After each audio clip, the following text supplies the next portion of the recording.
성경 말씀 함께 보겠습니다.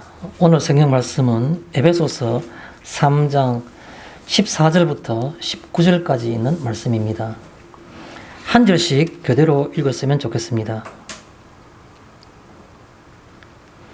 제가 14절을 먼저 봉독해 올리겠습니다.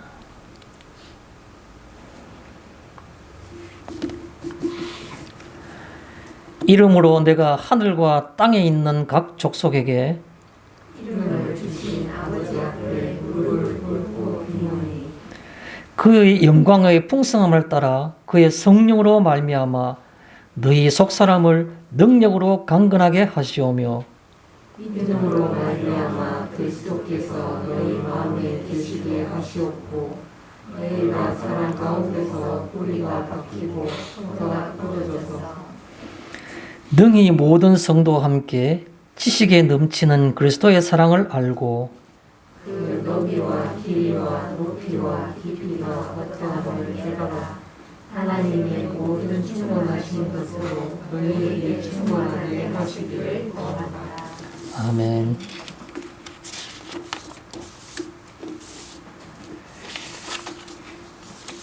오늘은 방금 우리가 함께 살펴본 이 본문 말씀을 중심으로 하나님의 모든 충만하신 것으로라는 그런 제목으로 이 말씀을 잠시 생각해 보도록 하겠습니다. 하나님의 모든 충만하신 것으로, 이 표현은 우리가 19절 마지막 절에 나오는 표현입니다.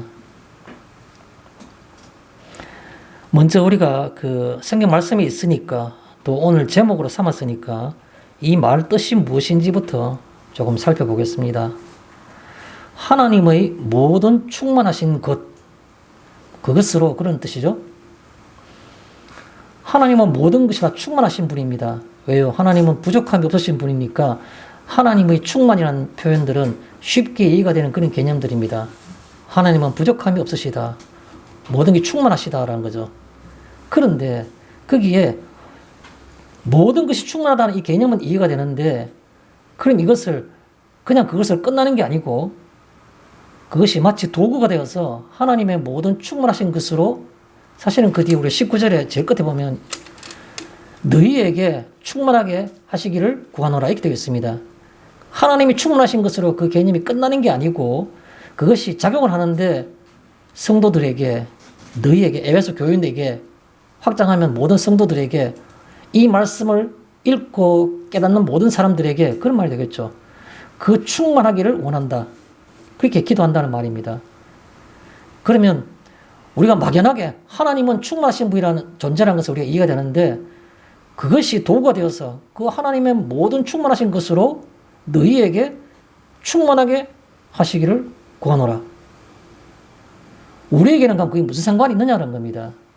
여기에 하나의 주목할 그 의미가 바로 모든이라는 그런 단어입니다. 모든.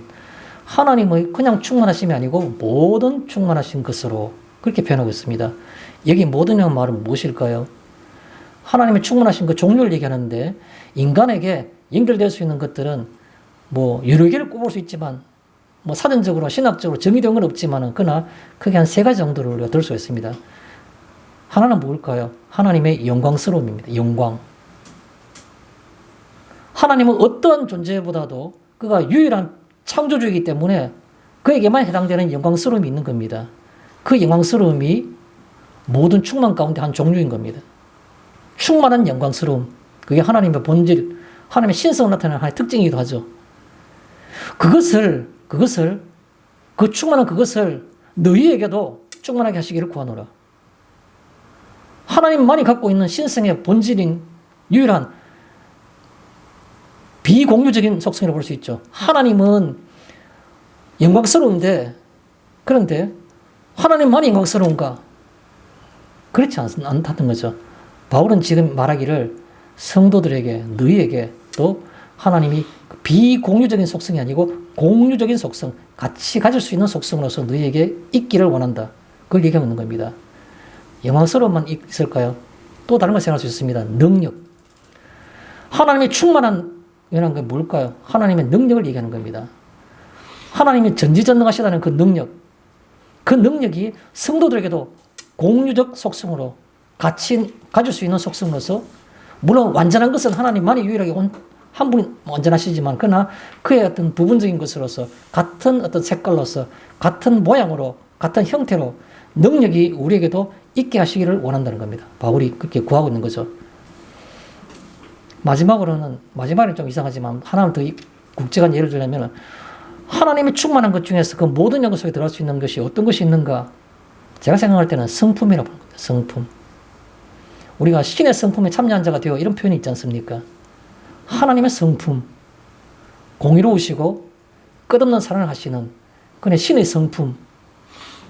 그 성품이 하나님께는 충만한데 그게 너희 성도에게도 충만하기를 바란다. 그렇게 구하고 있는 겁니다. 그래서 오늘 우리가 살펴볼 내용은 하나님의 모든 충만하신 것으로 너희에게 충만하게 하시기를 구하노라 라는 이 19절에 있는 이 말씀이 우리의 어떤 결론이자 어떤 제목이라는 거죠. 그럼 우리에게도 하나님의 영광스러움, 하나님의 어떤 그런 능력, 하나님의 어떤 성품이 우리에게도 그렇게 똑같이 임하고 그것이 나타나기를 구한다. 19절 마지막에 있는 그 구하노라라는 걸 보면 우리가 이 기도문이구나 하는 걸 알 수 있습니다. 그것만 그런가요? 아니요. 앞부분에도 그렇게 나와 있지 않습니까? 오늘 성경 본문은 어떻게 시작하고 있습니까? 이름으로 그러함으로 내가 하늘과 땅에 있는 각 족속에게 이름을 주신 아버지께 그 다음 주목하면 뭐라 되겠습니까? 무릎을 꿇고 비노니 무릎을 꿇고 기도하노니 그 뜻이지 않습니까? 무릎을 꿇고 기도하노니. 그래서 오늘 이 14절에서부터 19절에 있는 이 말씀들은 바울의 기도문이구나. 에베소 교회를 향한 바울의 기도문.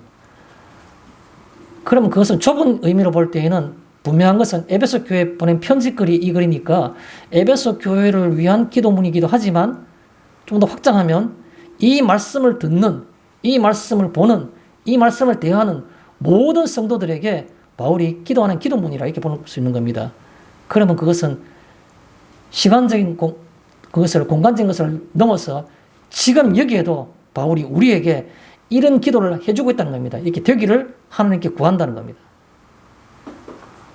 성령이 성경을 기록할 때 감동하신 것처럼 이 성경의 말씀을 읽는 우리에게도 똑같이 작용되기를 우리는 그렇게 믿음으로 받아들여야 되는 겁니다. 그래서 하나님의 모든 충만하신 것으로만 그런 의미가 있다는 거죠. 잠깐 우리가 이 본문을 이야기하기 위해서 배경을 좀 볼 필요가 있습니다. 이 14절에서 19절까지 있는 이 기도문은 많은 신학자들이 바울이 그가 쓴 다양한 바울 어떤 그 쓰는 성경들, 바울 서신이라 말하죠. 서실 가운데에도 수많은 곳, 여러 곳에서 바울의 기도문들이 간구와 도구라든가 이런 다양한 기도문들이 나옵니다. 근데 그 중에서 바울의 최고의 기도문이라고 그렇게 보통 정합니다. 이 14절, 19절 차이를. 바울의 최고 기도문이라 말하는 거죠. 이 14절, 19절 차이에 나타나는 게 바로 뭐냐? 하나님의 영광스러움을 나타내는 겁니다. 하나님의 영광스러움. 그런데 하나님의 영광스러움 같으면 그거는 바울이 성도를 향한 기도문이 되지 않냐, 내용이 될 수 없지 않느냐라고 이렇게 생각하는 사람들도 있습니다. 아니요. 살펴보면 하나님의 영광스러움을 나타내는데 그 하나님의 영광스러움이 성도에게도 나타난다는 겁니다. 그래서 그게 바로 하나님의 영광스러움의 절정이라 이렇게 표현하는 신학자들도 있습니다. 하나님의 영광스러움의 절정. 왜요?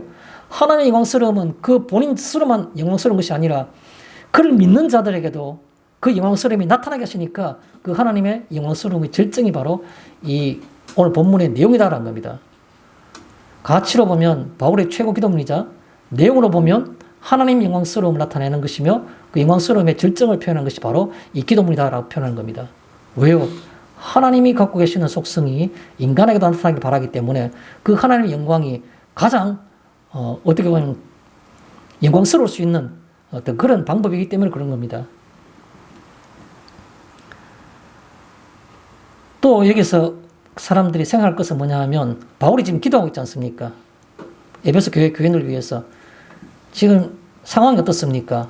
바울은 지금 로마 옥중에 갇혀있는 옥중 서신인 겁니다. 지금 현재 이 글이. 옥에 갇혀있는데도 불구하고 나를 위해 기도하는 겁니다. 기도의 무제한성, 기도의 무속박성을 얘기하는 겁니다. 기도할 때 옥에 갇혀 있으면 옥에서는 기도 못 하는가요? 할 수 있지 않습니까? 기도는 언제 어디서든 항상 할 수 있는 게 기도인 겁니다. 기도의 무속박성, 속박되지 않는다는 겁니다. 보여주는 것이고, 또 바울이 기도하는 내용들을 오늘 본문 읽으시면서 잠시 살펴봤지만 조금 이따 좀 구체적으로 보겠습니다. 내용에 볼 때 이런 게 있습니까? 내가 지금 옥에 갇혀 있으니까 나를 자유롭게 해서 내가 그 복음을 전했던 그런 여러 도시들을 방문하게 하옵소서 하는 게 그렇게 간구하는 게 있습니까? 없습니다. 환경에 대한 개선, 내가 지금 있는 것이 옥에서 벗어났으면, 내가 자유를 얻었으면, 내가 좀 음식을 좀 더 내가 그래도 뭔가 좀 좋은 음식을 내가 좀 공급받았으면, 환경의 개선에 대한 것들은 기도에 전혀 없는 겁니다. 또요, 기복이 있습니까? 복을 기원하는 거. 하나님 내게 이런 복을 주십시오라고. 기복하는 내용도 전혀 없습니다. 오직 뭐만 있는 겁니까? 성도의 영적인 상태, 성도의 영혼을 위해서 기도하고 있는 겁니다. 우리가 하나님 앞에 기도할 때 가장 우선적으로 해야 될 기도 요소가 뭐냐를 보여주고 있는 겁니다. 기도의 우선적 요소, 그건 바로 영혼을 보는 겁니다. 외부적인 것이 아니라 내적인 것, 그게 바로 우리 기도의 가장 핵심적이고 우선적인 요소가 되어야 되는 겁니다. 잘 아시는 성경 말씀 있지 않습니까? 마태복음 6장 33절. 그런즉 너희는 먼저 그의 나라와 그의 의를 구하라. 그리하면 이 모든 것을 너희에게 더하시리라. 우리 교회에도 어딘가 앞에 계단에서 내려오면 어디 붙어 있을 겁니다. 그런즉 너희는 먼저 그의 나라와 그 의를 구하라. 그리하면 이 모든 것을 너희에게 더하시리라. 이 마태복음 6장 33절에 있는 말씀. 먼저 그의 나라와 그의 의를 구하라 하는 겁니다. 내 어떤 필요한 어떤 것들, 환경의 어떤 그런 더 변화, 자녀들의 어떤 내 주변에서 어떤 그런 어떤 뭐랄까, 형통함, 그런 것은 기도의 첫 요소가 되지 못하는, 우선적 요소가 되지 못하는 겁니다. 너희는 먼저 그 나라와 그 의를 구하고, 그러면 이 모든 것을 너희에게 더하시리라 그랬습니다. 그 다음 하나님 뜻에 따라서 이루어지는 겁니다. 기도의 모범과 기도의 우선적 요소를 보여주는 것이 바로 이 바울의 이 기도문이었다라는 겁니다. 또 하나 조금 우리가 문법적으로 좀 생각해 볼 부분이 있습니다. 우리가 처음 오늘 14절을 시작할 때 앞에 이름으로라는 표현하고 있습니다. 이름으로라는 말은 무슨 앞의 내용과 연결되는 그런 접속사이죠. 이름으로, 이렇기 때문에 라는 뜻입니다. 어디서부터 연결될까요? 흥미로운 점은 우리가 오늘 에베소서 3장을 보고 있는데 에베소서 3장 1절도 똑같은 표현이 나옵니다. 이름으로라고 표현하고 있습니다. 그러면 적어도 바울이 에베소 3장 1절부터 13절까지 나오는 이 내용을 받아서 이름으로라 말하지는 않았을 겁니다. 왜냐하면 1절도 이름으로 나왔기 때문에. 그럼 이 말을 어디서 받은 거냐 하면 바로 앞에 있는 성경입니다. 2장 19절에서 22절에 있는 말씀을 받아서 이름으로라 말하고 있는 겁니다. 에베소서 2장 19절에서 22절에 있는 내용이 뭐냐 하니까 그곳에는 이 에베소 교인들에게 바울이 얘기하고 있는 겁니다. 그게 바로 뭐냐 하면 성도와 교회의 동질성인 겁니다. 에베소 교인들은 당연히 히브리 민족이 아니고 소아시아에 있는 교회이기 때문에 그들은 이방인 출신이므로 구약을 모르기 때문에 항상 무언가 위축되어 있고 무언가 자신들은 유대인보다도 열등하다고 생각하고 있는 겁니다. 그런데 그거를 설명해 주는 것이 바로 바울이 얘기하는 2장 19절에서 22절인 겁니다. 교회와 그리고 성도는 동일한 신분이고 동일한 질이라고, 동질이라고 그걸 강조하는 겁니다. 다른 말로 표현하면 너희는 이방인이 아니오라는 말을 강조하고 싶었던 겁니다. 그 얘기를 바로 앞장에 있는 2장 19절부터 22절에 얘기를 하고 난 다음에 그 다음에 받아가지고 3장 1절도 그렇기 때문에 이름으로, 그럼 3장 14절 오늘 우리가 본 말씀부터 그러므로 이름으로라고 두 개 받고 있는 겁니다. 그래서 2장 19절에서 22절에 있는 내용, 성도와 교회의 동질성, 에베소 교인, 여러 성도는 이방인이 아니다. 그 얘기를 동일하다. 히브리인과 이방인의 차이가 없다. 그 얘기를 하고 난 다음에 이름으로라고 받아주는 겁니다. 그러면 우리가 건너뛰었던 3장 1절에서부터 13절 사이에 있는 내용은 뭔가? 거기에는 그냥 바울의 어떤 역할, 바울이 어떤 자신이 에베소 교회에 어떻게 해서 복음을 전하게 됐다는 것들. 그 표현 중에서는 성도들 중에 지극히 작은 자보다 더 작은 나에게 뭐 이런 표현에서 자신의 어떤 그런 느끼는 복음에 대한 자신의 역할들을 그걸 계속 얘기하는 겁니다.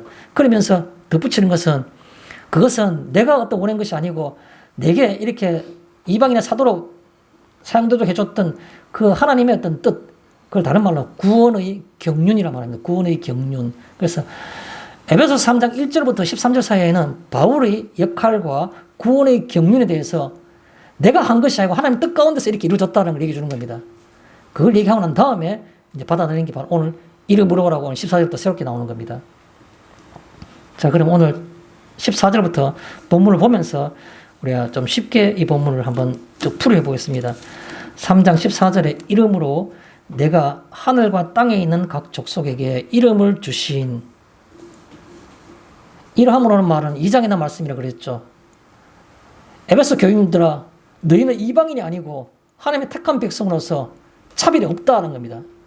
그렇기 때문에 라고 말하면서 유대인의 하나님은 구약에 믿었던 하나님 아브라함과 이삭과 야곱의 하나님이기도 하지만 너희의 하나님으로서 동일한 하나님이고 똑같은 자기고 똑같은 신분이다. 그걸 얘기하는 겁니다. 그래서 이름으로 똑같은 신분이므로 이방인이 아니므로 라는 뜻입니다. 내가 하늘과 땅에 있는 각 족속에게 이름을 주신, 하늘과 땅에 있는 각 족속, 세상에는 여러 족속이 많지 않습니까? 그래서 하늘과 땅에 있는 족속, 뭐 굳이 뭐 신학적 표현하면 하늘에 있는 건 뭐 천사들, 무리들, 또 땅에 있는 건 사람들의 어떤 무리들, 이런 다양한 어떤 존재하는 그런 것들에게 이름을 주셨다는 겁니다. 너는 가브리엘 천사, 너는 스라비라는 천사, 너는 아브라함 자손, 너는 누구의 자손, 그 이름을 주었던 그분, 그걸 가르쳐서 내가 하늘과 땅에 있는 각 족속에게 이름을 주신 아버지 앞에 무릎을 꿇고 비노니. 자, 이름을 주신이란 말은 무슨 말입니까? 이름을 주셨다는 말은 하나님을 알게 하시는 그런 뜻으로도 우리가 좀 더 확장된 표현을 쓸 수 있습니다. 그냥 그 족속에게 무슨 족속으로 이름을 주셨다는 말도 되고, 또 한 말로는 그에게 하나님의 이름을 주셨다는 말도 되는 겁니다. 하나님을 알게 하시는 많은 피조물들과 천사들과 모든 어떤 그런 존재들을 위해 어떤 것도 거기서 제외되는 것이 없는 존재의 모든 것에 대해서 하나님을 알게 하셨던 그게 바로 아버지가 되는 겁니다. 그래서 이름을 주셨던, 이름을 주신 아버지 앞에란 말 무슨 말입니까? 항상 모든 우리가 신앙적으로 생각할 때 우리가 하나님 한 분과 나머지 모든 피조물들, 이 관계가 제대로 정립되어야만이 우리가 신앙의 바른 신앙을 인식이 되는 겁니다. 하나님이 마치 다양한 신들 중에 한 명, 사람도 그 중에 하나인 나, 이래가지고는 바른 신앙이 될 수 없는 겁니다. 하나님 앞에라는 말은 하나님은 유일하신 하나님.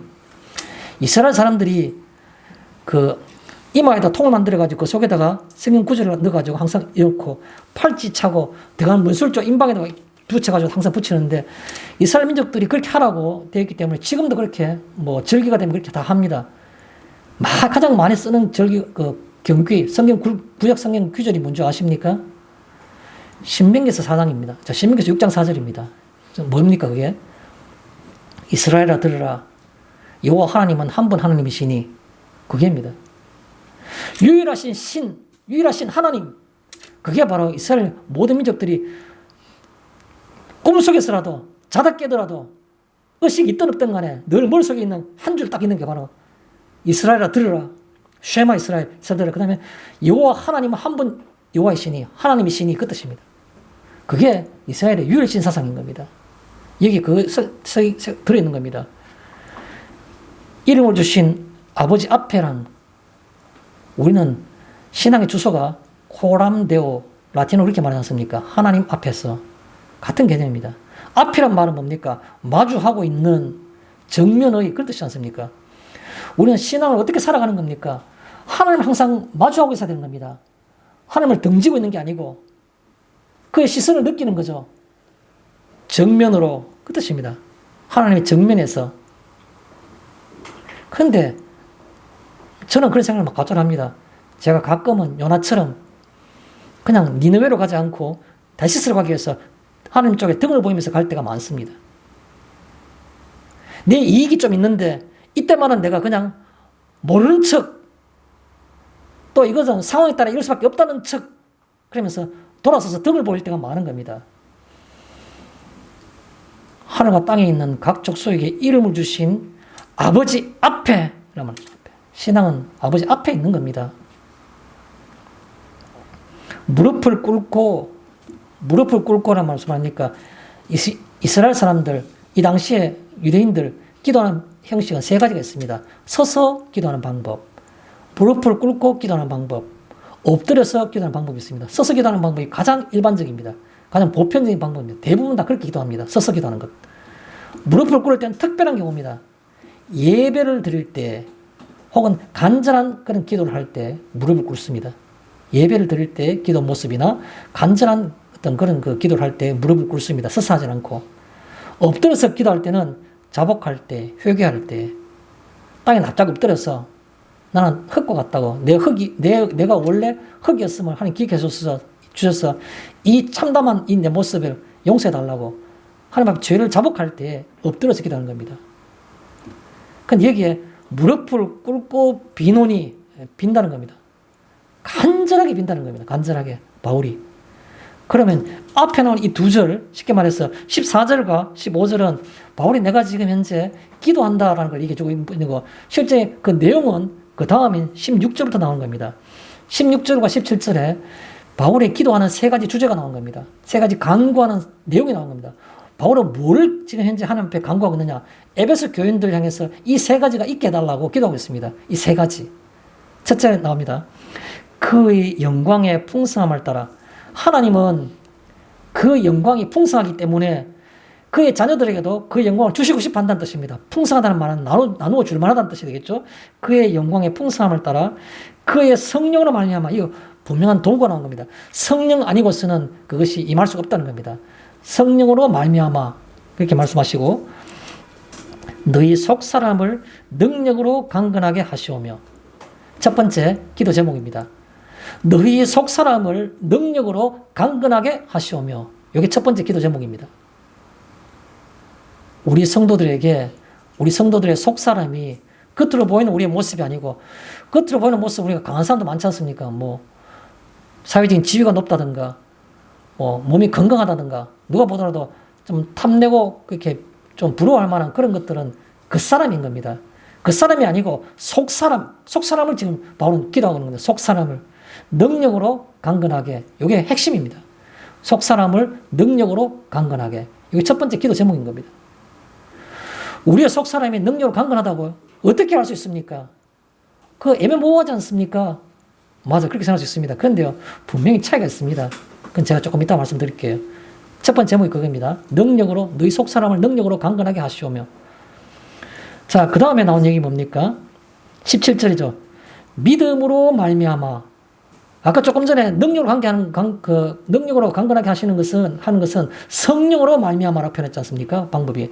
요번에 두 번째 그 기도의 제목은 바로 믿음으로 말미암아. 믿음으로 가능하다는 얘기를 하고 있는 겁니다. 믿음으로 말미암아 그리스도께서 너희 마음 가운데 계시게 하시옵고, 그리스도께서 너희 마음에 계시게 하시옵고. 그냥 핵심적으로 얘기하면 그리스도께서 너희 마음에 계시게, 요겁니다. 그리스도께서 너희 마음에 계신다는 말이 있다는 말이지 않습니까? 아니, 우리가 여기 지금 예배를 드리고 있는 것들도 모든 성도들은 다 구원받은 사람들인데 내가 나 마음속에 믿음이 있으니까 이게 있을 수 있는 거 아닙니까? 내 믿음을 구원받았는데, 그런데 굳이 이런 말들은 중복되는 표현 아닙니까? 그리스도께서 너희 마음에 계시게 하시옵고. 있는데요, 벌써? 아니요. 그렇지 않습니다. 인간의 표현으로서는 표현하기 좀 어려운 그런 상황이고, 그런 어떤 표현이기 때문에 인간의 어떤 어휘력과 어떤 그런 것들이 애모호한 표현이 있어 조금 조심스럽긴 한데, 가장 비슷한 표현을 하면 들어갔다 놨다 하는 겁니다. 그리스도께서 우리 마음에 계실 때도 있는데 또 악한 영이 우리를 지배할 때도 있는 겁니다. 계시옵고. 잘못 깊이 해석하게 되면 뭔가 성경에 잘못된 오해가 있을 수 있기 때문에 그냥 가볍게 터치하고 넘어가겠습니다. 사도 바울이 뭐라 그랬습니까? 오고라나는 공고한 사람이라고. 왜 그랬습니까? 그가 상주하는 그리스도로 인해서 항상 이런 기도를 할 정도 되면 모든 걸 다 허물 없이 모든 걸 잘 해야 되는 거 아닙니까? 그런데 오히려 사망의 길을 잘 이끌어가는 본다고 그걸 이겨나갈 수가 없다고. 자기는 공고한 사람이라고. 왜 그렇게 말했을까요? 그리스도가 그 속에 계시기도 하고 또 강하게 역사하실 때도 있고 강하게 역사하지 않을 때도 있고 그런 것들이 차이가 있다는 겁니다. 그래서 그 속에서 그리스도께서 너희 마음에 계시게 없을 수도 있다는 것이죠. 자, 그에 대한 얘기를 나중에 본문할 때 좀 더 설명을 드리겠습니다. 두 번째 기도 제목입니다. 첫 번째 기도 제목은 너희 속사람을 능력으로 강건하게. 두 번째 기도 제목은 그리스도께서 너희 마음에 계시기란 붙여도 좋고 한번 너희 그리스도께서 너희 마음에. 세 번째는 뭡니까? 그 뒤에 나온 17절 후반 뒷부분입니다. 뒷부분을 보면 너희가 사랑 가운데서 뿌리가 박히고 터가 굳어져서 능히 모든 성도와 함께 지식이 넘치는 그리스도의 사랑을 알고. 사랑을 안다는 것이 기도의 제목일까요? 그렇지 않으면 사랑 가운데서 뿌리가 내리고 터가 굳어져서라는 말이 그 기도의 제목일까요?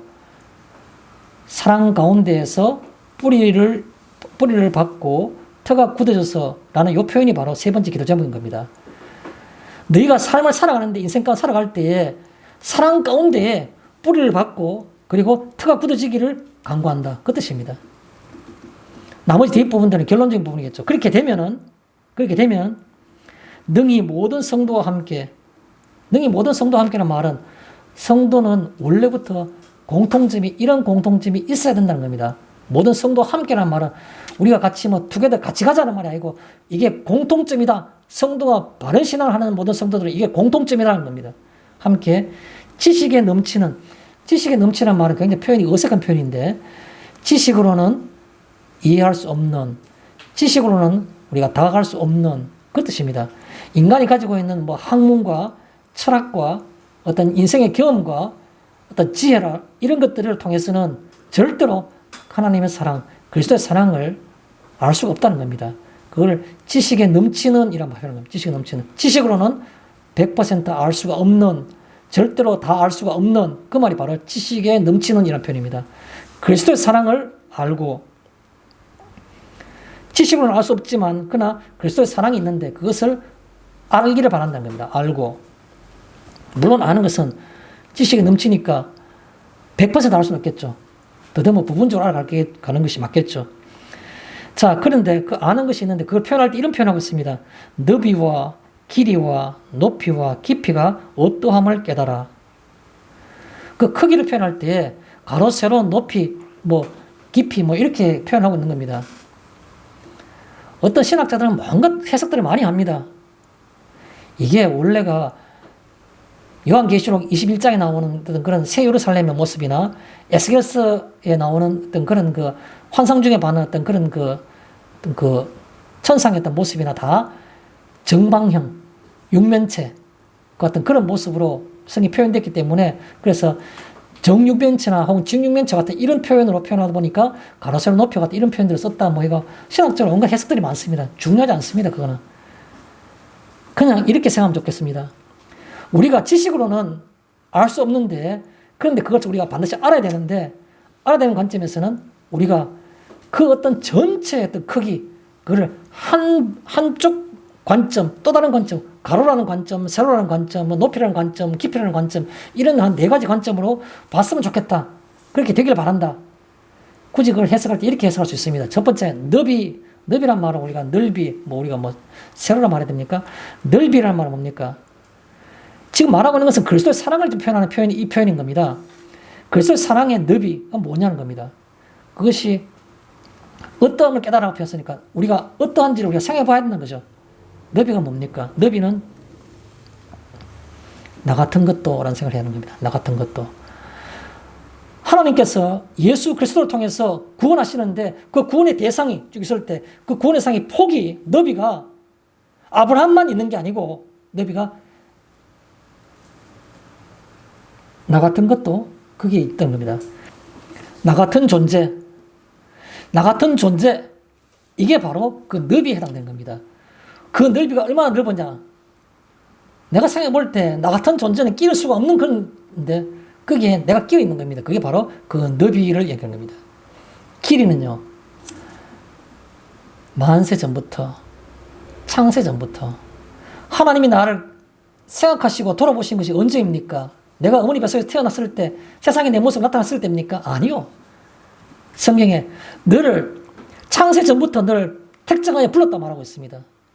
그 길이 언제부터 나를 생각하셨는지, 하나님의 천지 창조할 때 그 이전부터 나를 그 폭에 집어넣은 나를 그때부터 지금까지 지켜보시면서 수천 년 지난 다음에 이 땅에 태어나게 하시고 계속 지켜보시면서 매일마다 보신다는 겁니다. 그걸 가르쳐서 그의 길이라고 말하는 겁니다. 길이. 영원 전부터, 창세 전부터 나를, 그게 바로 너비와 길이를 포함한 표현입니다. 높이가 됩니까? 높이. 우리는 비천하게 짝이 없는 데도 불구하고 우리를 어디에 올리는 겁니까? 하나님의 영광에 이르도록. 그게 바로 높이가 된 겁니다. 그 높이를 그리스도의 사랑의 그 높이라 말할 때 그 높이는 바로 하나님의 영광에 이르도록, 우리를 그냥 구원하신 것이 아니고, 구원하신 것으로 끝나는 게 아니고 우리를 영광스럽게 하시는데 하나님의 영광에 이르도록 하시는 것이 바로 그의 높이라는 겁니다. 깊이가 어떻습니까? 그리스도의 사랑의 깊이가 뭡니까? 죽기까지. 신이신 그분이 인간의 모습으로 오는 것만 해도 참 표현할 길 없는 그런 것인데, 그게 사랑인데 오셔서 수모와 고난 가운데 죽으신 겁니다. 얼마나 괴로웠으면 아버지 이 자를 내게서 멀리하옵소서, 그렇게 말하며 십자가상에서 어째 나를 버리셨나이까, 그런 표현할 정도로 예수님은 극한적인 고통을 당하신 겁니다. 죽기까지라는 게 바로 그 깊이를 표현한 겁니다. 그리스도의 사랑은요, 그리스도의 사랑은 그 너비와 길이와 높이와 깊이가 어떠한 것을 깨달아, 어떠한 깨달아라는 겁니다. 하나님의 그 깨닫는 가운데 깨닫게 되면 하나님의 모든 충만하신 것으로 너희에게 충만하게 하시기를 구하노라. 우리가 하나님의 사랑, 그리스도의 사랑을 내가 알게 되면은 하나님의 것이, 그 영광스러움과 그 능력과 그 성품이 내게도 임할 것을 내가 확신할 수 있는 겁니다.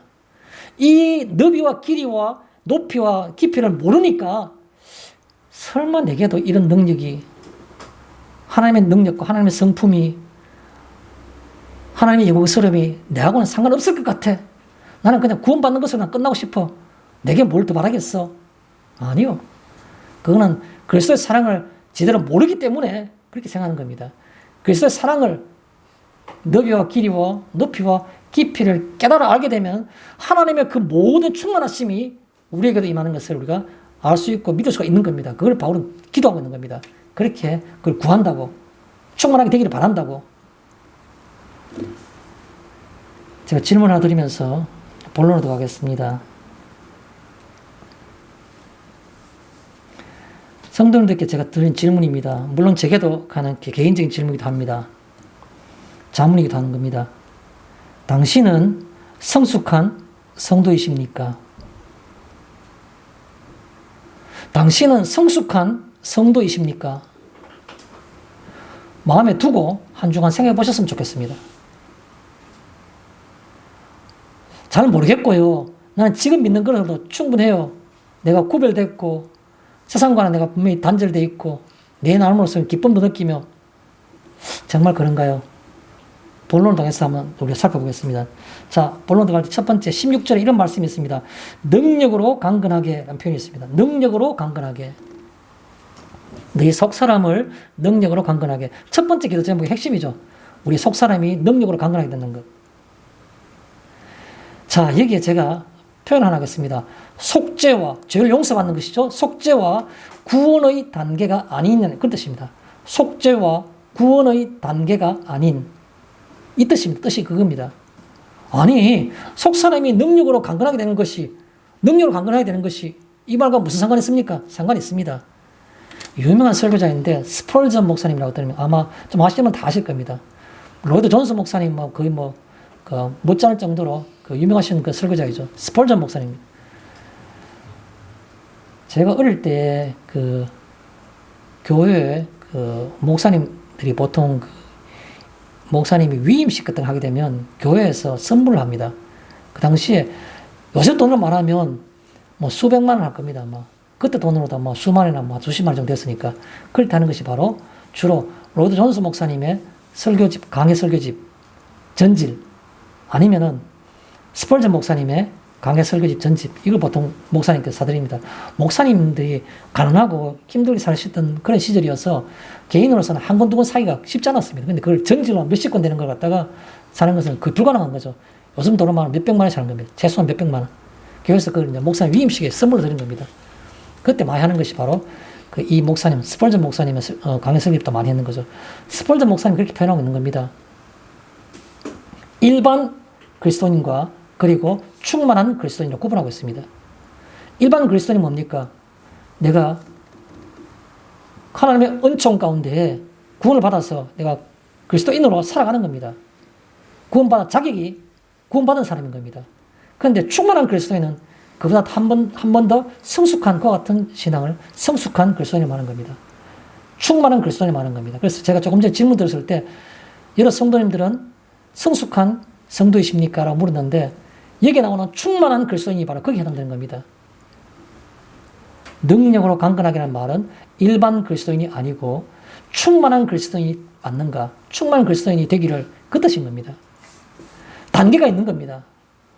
우리가 신학적으로 볼 때 구원의 단계는 여러 단계가 있다고 말하지 않습니까? 그 중에 보면 성화라는 단계가 있습니다. 성화. 점점 성화. 그렇게 진다는 거죠. 하나님의 성품을 닮아간다는 겁니다. 그 단계가 있다는 걸 어떻게 이해하십니까?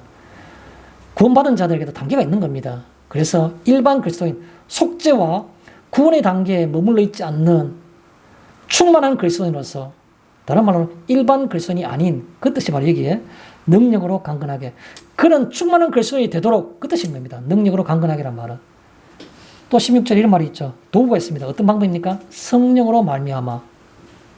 내가 강구한다고 되는가요? 아니요. 성령이 역사하셔야만 그게 되는 겁니다. 우리 마음속에. 속사람을 강건하게 할 수 있는 방법은 성령이 역사하시는 겁니다. 성령으로 말미암아. 자, 성령의 말미암아라는 말 뭡니까? 그 또 있는 성령 그대로 16절을 인용하게 되면 그의 영광의 풍성함을 따라. 그의 영광이 풍성하기 때문에 우리를 강건하게 하실 수 있다는 겁니다. 그 영광이 나눠줄 만큼 풍성하지 않으면 성령으로 말미암아도 우리의 속사람을 강건하게 할 수 없는 겁니다. 그래서 그의 영광이 풍성하기 때문에 피조물에까지도 그의 영광을 나타낼 수 있다는 겁니다. 피조물이 영광을 나타내기 위해서 어떻게 하면 영광이 나타난다는 말은 뭡니까? 영광이 나타나는 말은 그 안에 능력이 나타나는 겁니다. 그게 바로 능력으로 강건하게 뜻입니다. 하나님의 품성, 하나님의 어떤 그런 속성, 하나님의 신성이 피조물 속에 나타나니까 그게 바로 하나님의 영광이 풍성한 겁니다. 그렇게 우리가 해석할 수 있는 것이죠. 그러면 성령으로 말미암아라는 말 무슨 말입니까? 증인의 삶을 이란 뜻입니다. 베드로가 예수님이 누구신가를 고백하던 가이사랴 빌립보 지방에 갔을 때는 바른 고백을 하는 겁니다. 네 속에 하나님을 알게 하는 영이 내게 있다고 예수께서 칭찬해 준 겁니다. 그런데 그가 증인된 사람으로 살지 못했잖아요. 그 이후에 예수님이 잡히시던 날 밤에 3번이나 부인했잖아요. 증인으로서의 삶을 살지 못하는 겁니다. 못한 겁니다. 그런데 오순절날 성령 충만을 받고 난 다음에 그가 시키지도 않았는데 밖에 나가가지고 설교를 할 때 3,000명이 회개하는 겁니다. 증인으로서 삶을 살 수 있는 겁니다. 뭐 때문에요? 성령의 충만함 아니고는. 성령은 어떨 때 충만하시는 겁니까? 성령을 왜 충만하게 하시는 겁니까? 성령 은사와 그것들은 왜 나타난 겁니까? 불신의 벽을 깨뜨리고 예수를 구주로 증거하기 위해서 어떤 사람이 증인으로 살게 하도록 그렇게 역사하시는 것이 바로 성령의 충만함인 겁니다. 성령의 내주하심, 내 속에 계시는 성령과 성령의 충만하심은 다른 겁니다. 그래서 성령의 내주하심이 아닌 성령의 충만함으로써 증인으로서의 삶을 살도록, 그게 바로 증인으로서의 삶을 살도록 하기 위해서 성령으로 말미암아 우리에게 성령의 충만을 주시는 겁니다. 나는 성령 충만 필요 없고 성령 내주만 있으면 돼요. 그게 그런가요? 조금 이따 다시 말씀드릴게요. 그 다음에 또 16절에 너희 속사람을 이라는 뜻이 나옵니다. 너희 속사람을. 속사람이 뭡니까?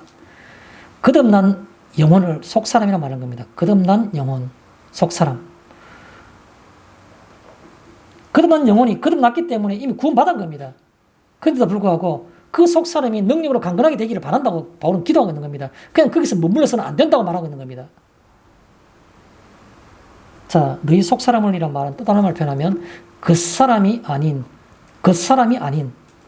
우리는 성도라 하면서도 성령이 내주한 가지고 나는 내가 그래도 예수를 믿는 믿음이 있다고 그러는 사람의 특징이 뭔지 아십니까? 끝없이 그 사람을 보는 겁니다. 끝없이 그 사람. 내가 초라하고 저기는 부럽고 항상 그때 보이는 것, 가식인 가지고 모든 가치 판단 속에서 머물러 있는 겁니다. 특징인 겁니다. 그러면서도 계속 나는 예수를 믿다고, 나는 구원받았다고 그렇게 말씀하시는 건가요? 그 사람이 아닌, 그게 바로 너희 속 사람을, 우리의 관심은 속 사람이 관심인 것이지, 그럼 난 영혼이 관심 있는 것이지, 내 그 사람이 아닌 겁니다.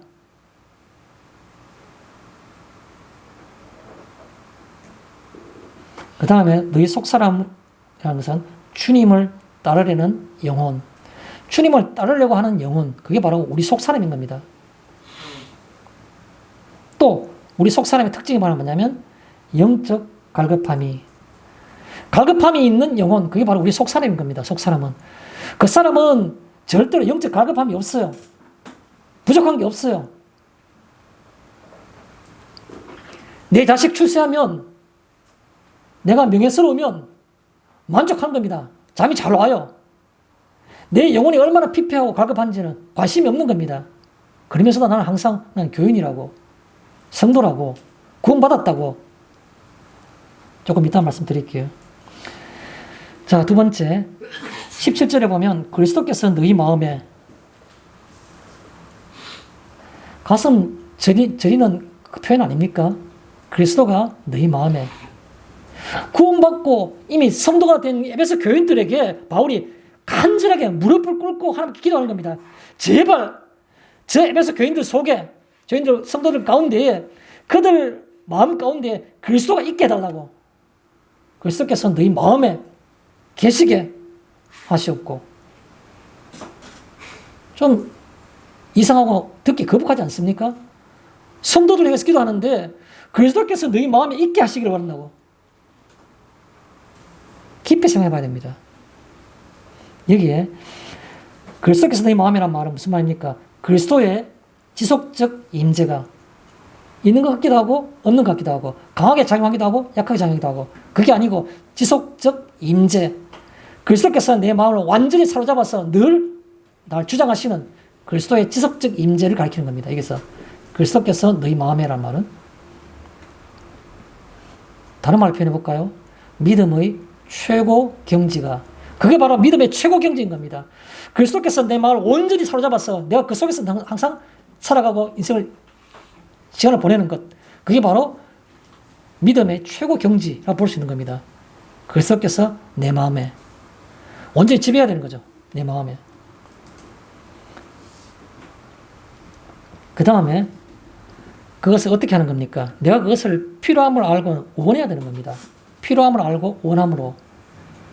필요함으로 원함으로. 이와 관련되는 성경 말씀이 한 군데 있습니다. 제가 앞에 자료에는 넣지 않았습니다만, 요한계시록 3장에 보면 예수님께서 반모섬에 있는 요한에게 말씀하시기를, 지상에 있는 교회들에게, 그 교회들을 평하시고 권면하시는 말씀이 나옵니다. 그런데 요한계시록 3장에 보면 라오디게아라는 교회에 대해서 평하는 게 있습니다. 그 라오디게아 교회는 이런 성도님 잘 아시는 것처럼 너희가 찹지도 않고 뜨겁지도 않다고 책망하셨던 그 교회입니다.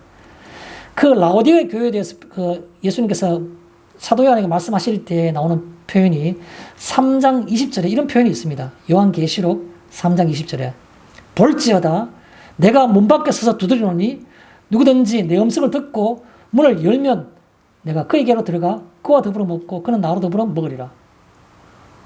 볼지어다 내가 문 밖에 서서 두드리노니 누구든지 문을 열면 내가 그에게로 들어가 그와 더불어 먹고 그는 나와 더불어 먹으리라. 예수님께서는 밖에서 문을 두드리는 라오디게아 교인들에게 문을 두드리는 겁니다. 이미 교인이 겁니다, 그 사람들에게.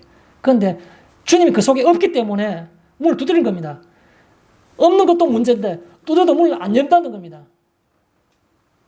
누구든지 문을 열면 내가 그에게로 들어가서 그와 더불어 먹고 그는 나와 더불어 먹으리라. 교인이라서 다 교인이 아닌 겁니다. 왜 차지도 않고 덥지도 않습니까? 그리스도가 그 마음에 없기 때문에 그런 겁니다.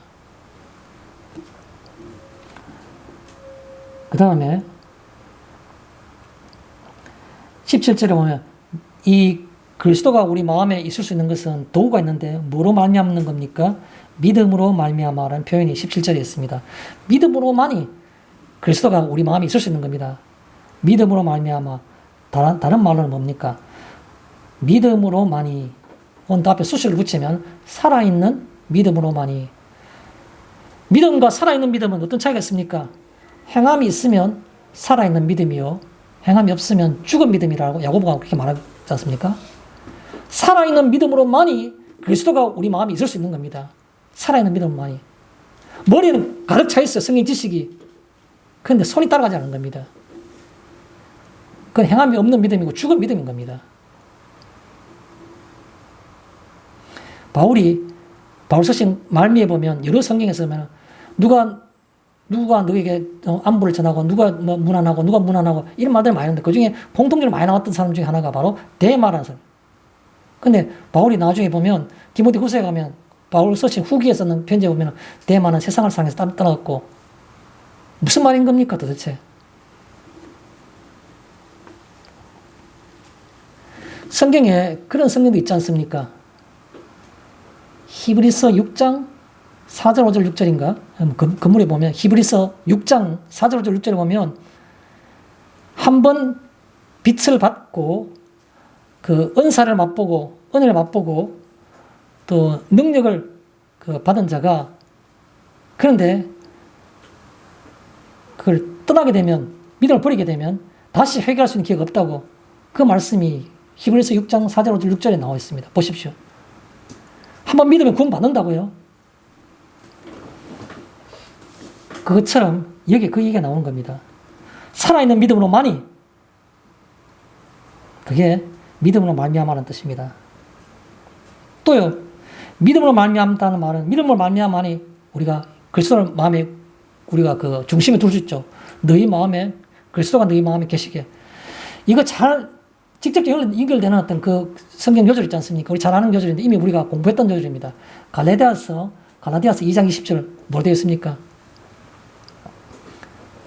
내가 그리스도와 함께 십자가에 못 박혔으니 그런즉 이제는 내가 사는 것이 아니요 오직 내 안에 그리스도께서 사신 것이라. 내가 육체 가운데 사는 것은 나를 사랑하사 나를 위하여 자기를 버리신 하나님의 아들을 믿는 믿음 안에 사는 것이라. 갈라디아서 2장 20절에 그 말하고 있지 않습니까? 내가 사는 것이 아니고 내가 이제부터는 그리스도께서 내 안에 사시는 것이라고. 그런데 그리스도께서 어떻게 내 안에 사시는가 하면 바로 내가 나를 사랑하사 나를 위하여 자기 자신을 버리신 하나님의 아들을 믿는 믿음 안에서 이것이 가능했다고 그렇게 얘기하고 있지 않습니까? 어떻게 그리스도가 내 마음에 내 중심이 돼서 나를 살아갈 수 있습니까? 내가 그리스도를 믿는 믿음만이 살아있는 믿음만이 유일하게 그것이 가능하다고 그렇게 또 얘기하고 있지 않습니까? 그래서 여기 보면 믿음을 말미암아라는 말은 그런 얘기가 된 겁니다. 자, 그다음 또 17절은 계시게 하시옵고 예수님이 계신다는 겁니다. 우리 마음 가운데 계시게 하시옵고. 그런데 표현이 있습니다. 앞에 수식은 뭡니까? 너희 마음에, 목사님 마음에, 권사님 마음에 계시는 게 아니고 내 마음에 계셔야 중요한 겁니다. 왜 자꾸 믿음이 좋으면 저럴 수가 있어. 나도 저 목표를 향해서 가야 돼. 그게 아니고 내가 그렇게 되는 겁니다. 내가. 그게 신앙인 겁니다. 너희 마음에 계시게 하시옵고 내 마음에 계신 게 중요한 겁니다. 안 계신 지 20년 됐습니까? 30년 되셨습니까? 계셔야 되는 겁니다. 내 마음에, 너희 마음에. 계신다는 건, 그리스도가 계신다는 말은 다른 말은 뭡니까? 삶을 지배한다는 겁니다. 삶을 지배하는, 또 다른 말로, 인격의 중심에. 삶과 내 삶의 인격은 별개입니다. 머릿속에서는 사랑하라, 오래 참아라, 시기하지 말아라, 자랑하지 말고 교만하지 말아라. 사랑이라는 것은 무례에 행치 않는 것이고 자기의 유익을 굳지 않는 것이라고 입으로는 줄줄줄 나와요. 그런데 그 사랑장 고린도전서 13장 첫 번에 뭐라 말하고 있습니까? 사람의 방언과 천사의 말을 할지라도 사랑이 없으면 소리나는 구리와 울리는 꽹과리가 되고 아무 의미 없다는 겁니다. 성도의 연수가 30년들, 50년들 그게 무슨 의미가 있습니까? 모태신앙인데 그게 무슨 의미가 있습니까? 여기에 삶을 지배해야 되는 겁니다. 비슷한 흉내나고 색깔을 가지고 흉내내는 것이 아닌 겁니다. 실제로 그래야 되는 겁니다. 인격의 중심이 있어야 되는 겁니다.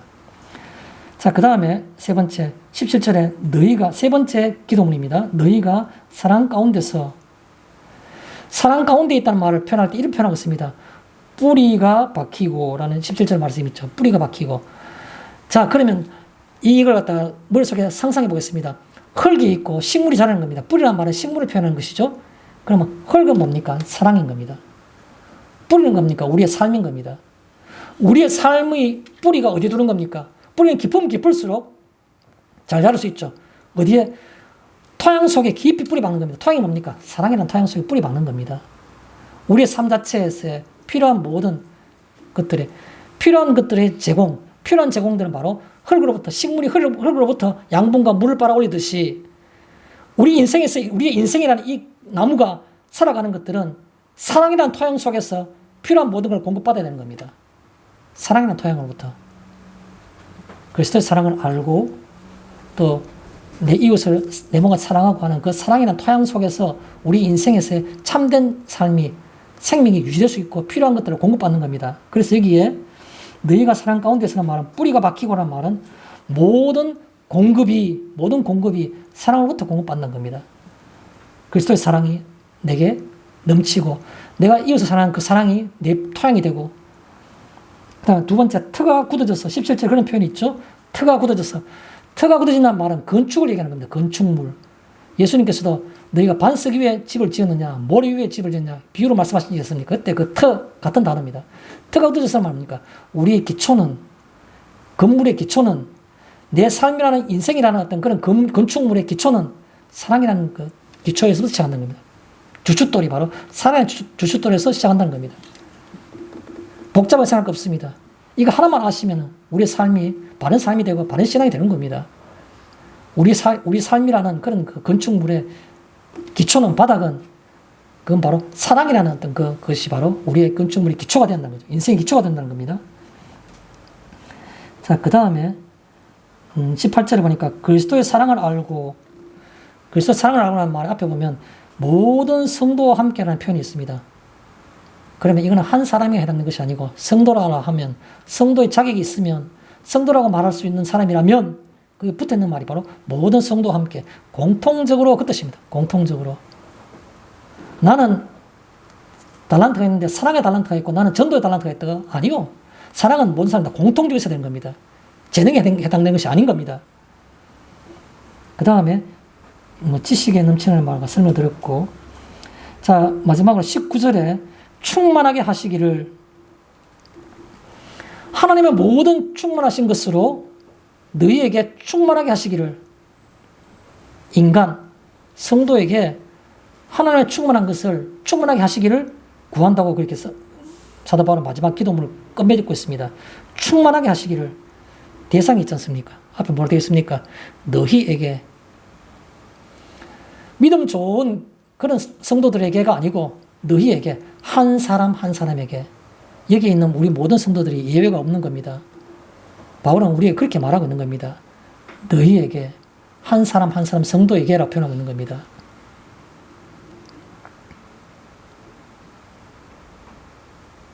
조금 전에 제가 고린도전서 13장 사랑에 관한 표현을 했는데, 여기에 표현하기를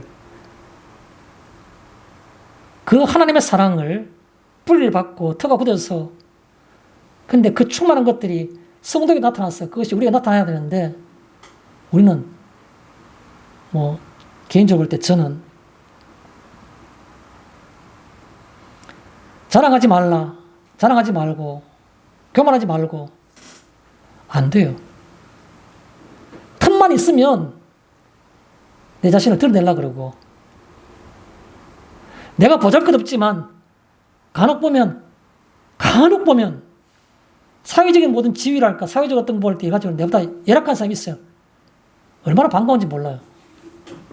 내가 자신을 드러내기에 딱 맞는 상대니까. 그게 어떻게 그게 성도입니까? 그리고 물에 행치 말라고 그랬는데 물에 행하는 겁니다. 가만히 있으면 안 될 것 같아서. 나중에 어려움 안 당하기 위해서.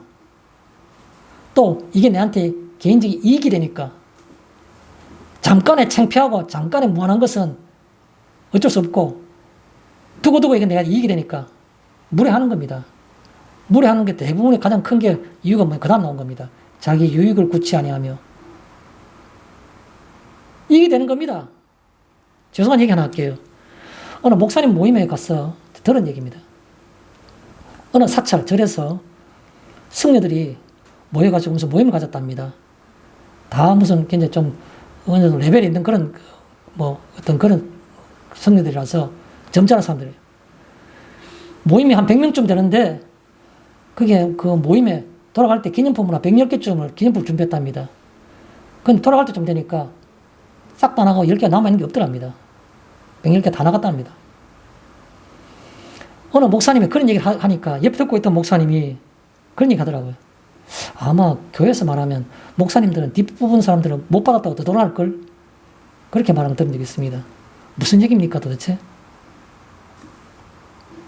겉으로는 목사입니다. 겉으로는 성도입니다. 뭐가 다른가요? 아마 모자란다고 뒷사람은 못 받았다고 떠돌아갈 거라면 뒷사람들은 그렇게 말합니다. 자화상이 아닌가요? 뭐가 살아있는 신앙인가요?